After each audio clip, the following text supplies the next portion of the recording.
Assalamualaikum warahmatullahi wabarakatuh. Nama saya Siti Nurmutiah binti Harun. Nombor metrik 220126 akan membentangkan tajuk kajian saya mengenai kaedah hakam, perbandingan pelaksanaannya dalam kehakiman syariah di Malaysia. Baiklah, ini adalah antara objektif kajian pada hari ini. Mengenal pasti kedudukan kaedah hakam, mengenai sejauh mana kebesaran kaedah hakam ini digunakan, dan yang ketiga objektif kajian mencadangkan penambahbaikan kepada kaedah hakam yang sedia ada. Baiklah, ikut panduan yang saya akan terangkan hadapan ini. Yang pertama, pengenalan, peruntukan undang-undang, kes kajian, dan seterusnya kesimpulan. Baiklah, pengenalan. Pendekatan dan kaedah penyelesaian pertikaian melalui kaedah hakam ini membantu menyelesaikan pertikaian tanpa melalui sistem keadilan mahkamah.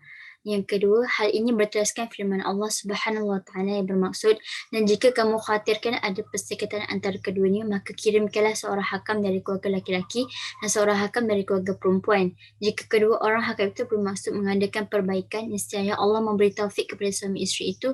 Sesungguhnya Allah Maha mengetahui lagi Maha mengenal. Surah An-Nisa ayat 35. Okey, apa itu hakam? Hakam itu merupakan satu proses pendamaian di mana dibuat bersama panel keluarga yang dilantik serta pihak-pihak dalam perceraian. Hakam juga berperanan mendapatkan kuasa talak daripada suami sekiranya proses tersebut gagal. Pendamaian tersebut gagal. Okey. Baiklah, tahkim. Apa itu tahkim? Tahkim merupakan memberi kuasa menjatuhkan hukuman kepada seseorang. Daripada segi istilah, hampir sama maksudnya dengan pergatian bahasa, iaitu di mana proses di pihak-pihak yang bertikai melantik seseorang untuk menjadi hakam bagi menyelesaikan pertikaian yang timbul di antara mereka berlandaskan hukum syara. Orang yang dilantik untuk mengadili mereka yang bertikai itu dinamakan sebagai hakam atau muhakam. Okey, selalunya kedudukan tahkim ini adalah lebih rendah berbanding dengan al-qada ataupun kehakiman. Majlis tahkim adalah proses tahkim itu sendirilah, di mana berlakunya perbincangan di antara suami dan isteri bersama hakam mereka masing-masing dan yang mana telah dilantik melalui proses mahkamah. Majlis tahkim ini bertujuan mencari penyelesaian dan jalan keluar daripada syikak yang berlaku sama ada suami isteri berdamai dan menjalani kehidupan berumah tangga dengan secara mawaddah ataupun ikatan perkahwinan itu telah diputuskan oleh hakam melalui lafaz talak ataupun khulu'. Bila peruntukan undang-undang.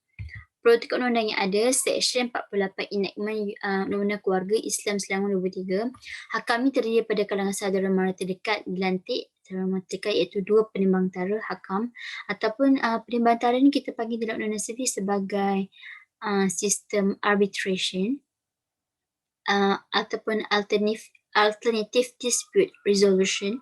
Okey, yang kedua, pernikahan hakam ini dibuat setelah mahkamah berpuas hati syikak yang berlaku antara pihak-pihak dalam tiap perkahwinan tersebut. Selepas selesai urusan perdamaian di berkat jawatan kuasa pendamai itu gagal dan menemui jalan buntu. Okey, hakam ini hendaklah berusaha mendapatkan kuasa penuh daripada prinsipal pihak-pihak, hakam suami daripada suami, hakam isteri daripada pihak isteri.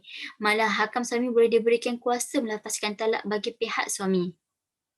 Seterusnya, sesi perbincangan menerusi hakam ini juga tertakluk kepada arahan mahkamah dan hendaklah mengikut hukum syarak. Jika hakam berpendapat pihak-pihak itu patut bercerai tapi tidak dapat memerintahkan perceraian kerana sebab lain, mahkamah boleh melantik hakam yang lain untuk proses yang sama.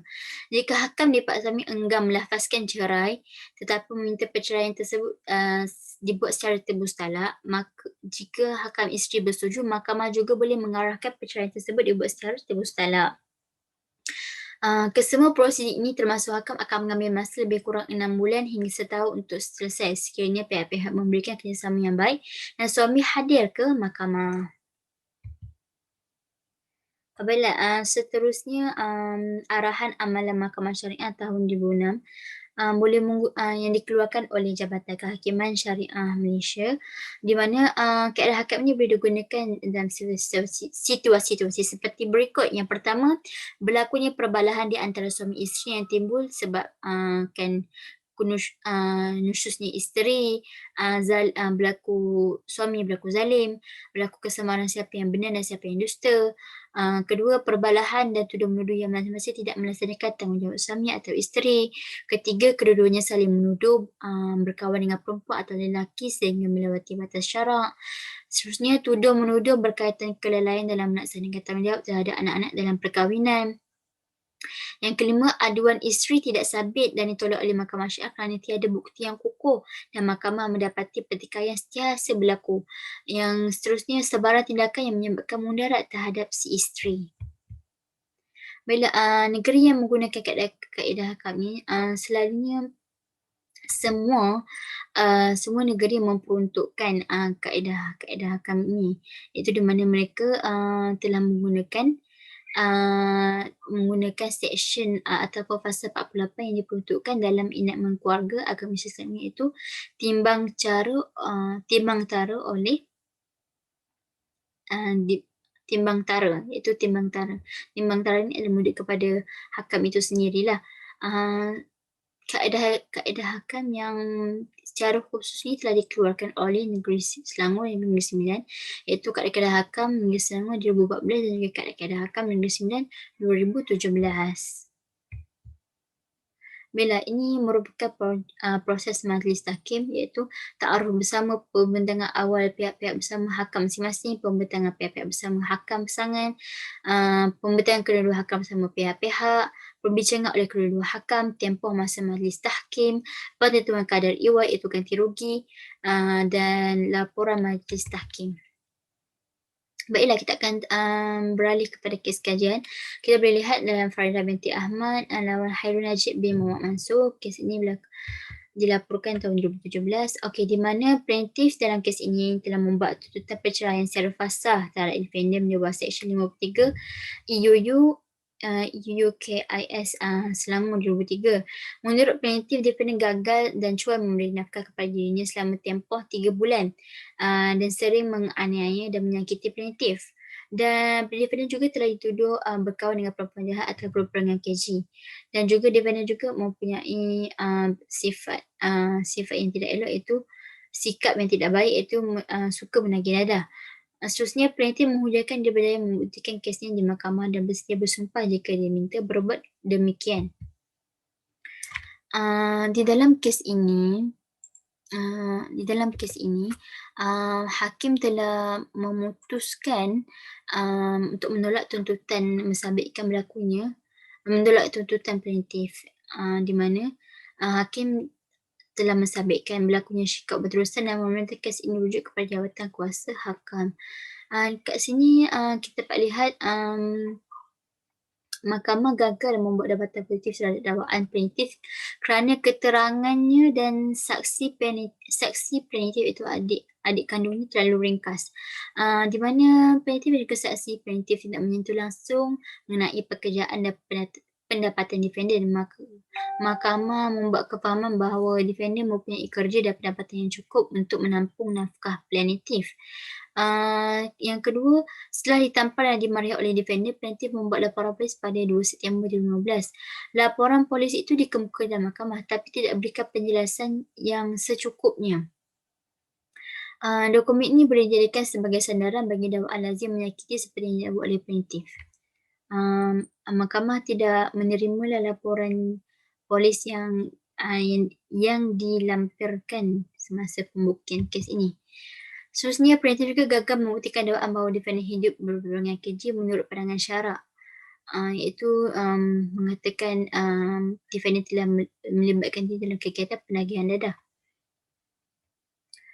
Seterusnya, lafaz sumpah istizhar bukan dilaksanakan sebelah pihak saja, bukan dilaksanakan ex parte saja. Mahkamah hendaklah terlebih dahulu berbersati bahawa keterangan yang diberi telah memenuhi kehendak pembuktian menurut hukum syarak dan undang-undang. Sumpah istizhar yang dibentuk oleh mahkamah hanyalah bagi mengangkat tohmah terhadap parti Fandi dengan secara sebelah pihak. Baiklah, Hakim Mahkamah Rendah Syariah Kelah Muhammad Harudin Abdul Rahim telah memerintahkan bahawa mahkamah menolak tuntutan plaintiff untuk mendapatkan perintah pembubaran perkahwinan secara fasah di bawah Seksyen 53 kerana plaintiff gagal membuktikan kesnya mengikut kehendak hukum syarak dan undang-undang yang sedia ada. Oleh itu, mahkamah telah mensabit berlakunya syikok yang berterusan, pertelingkahan yang berterusan antara penarantif dan defendant. Dan mahkamah memerintahkan kes ini rujuk kepada Jabatan Kuasa Hakam di bawah Seksyen 48 Undang-Undang Undang Keluarga Islam Selangor 23 dengan menggunakan kaedah-kaedah hakam Selangor 2014. Selain daripada itu, kes kajian dapat dilihat dalam Menyerat binti Musa lawan Ahmad bin Kancil tahun 1965, di mana ringkasan kes ini, khulasah kes ini adalah dalam kes ini berlakunya pertikaian antara suami dan si isteri. Si isteri telah memfailkan perceraian secara hulur, tapi suaminya tidak menerima dan menafikan tuntutan yang dibuat oleh isteri tersebut. Maka mahkamah memutuskan di bawah enactment Pentadbiran Syariah Negeri Bris 1964 untuk menyerahkan kes tersebut kepada hakam. Hakam bagi pihak suami bersetuju bagi perceraian secara hulur dan isteri telah membayar RM150 Malaysia, dan setelah isteri membayar amount tersebut, suami-suami telah melafazkan talak kepada isteri, maka jatuhlah talak kepada isterinya dan mereka sah bercerai. Baiklah, kita telah sampai kepada kesimpulan. Kesimpulannya, proses hakam ini kerap kali digunakan dalam mahkamah syariah dalam menyelesaikan permohonan perceraian yang dimohon oleh pihak-pihak. Sungguh pun begitu, tidak ada pendefinisian yang jelas dibuat berkaitan dengan pelaksanaan hakam dari perspektif prinsip syariah, di mana setiap negeri mempunyai prosedur dan juga operasi standardnya yang berbeza dari segi pelaksanaan hakam. Maka pelaksanaan dalam kes mal syariah negara ini juga kurang jelas. Selain daripada itu, kekurangan mungkin dapat dibaiki kerana ketiadaan prosedur-prosedur standard dalam pelaksanaan hakam. Mungkin kita dapat menyelaraskan dan mempunyai operasi standard dalam setiap negeri mengikut undang-undang keluarga Islam negeri tersebut. Seterusnya, saya mencadangkan satu jawatankuasa ditubuhkan bagi bertanggungjawab dalam menyemak enactment syariah negara ini dan membincangkan idea bagi mengemas kini pelaksanaan hakam dalam keadaan hakam dan enactment kekeluargaan syariah di seluruh negara. Seperti yang kita tahu, kes perceraian saban hari meningkat di setiap negeri, di mana contoh saya mengambil negeri Selangor. Selangor merupakan negeri yang mempunyai kes perceraian yang tinggi, di mana hakim-hakim syari'i mereka telah menggunakan cara fast track bagi menyelesaikan masalah-masalah perceraian ini. Jika tidak dibuat secara fast track, maka kes-kes perceraian ini akan tertangguh dan menyebabkan berlakunya penangguhan antara pihak-pihak yang berlaku. Selain daripada itu, kes perceraian juga, kadar perceraian juga meningkat semasa musim perintah kawalan pergerakan ni kerana berlakunya syikak, berlakunya hal remeh-temeh dan menimbulnya berlakunya pergaduhan antara suami isteri. Seperti kita lihat, kaedah hakam ni dapat dilihat pada tahun 2019. Kisah ini famous juga sebab dia melibatkan seorang penyanyi popular iaitu Siti Alira telah ingin memohon perceraian kepada suaminya kepada mahkamah syariah melalui proses hakam. Sekian, itu saja daripada saya, Siti Noor Amni Harun. Sekian, terima kasih.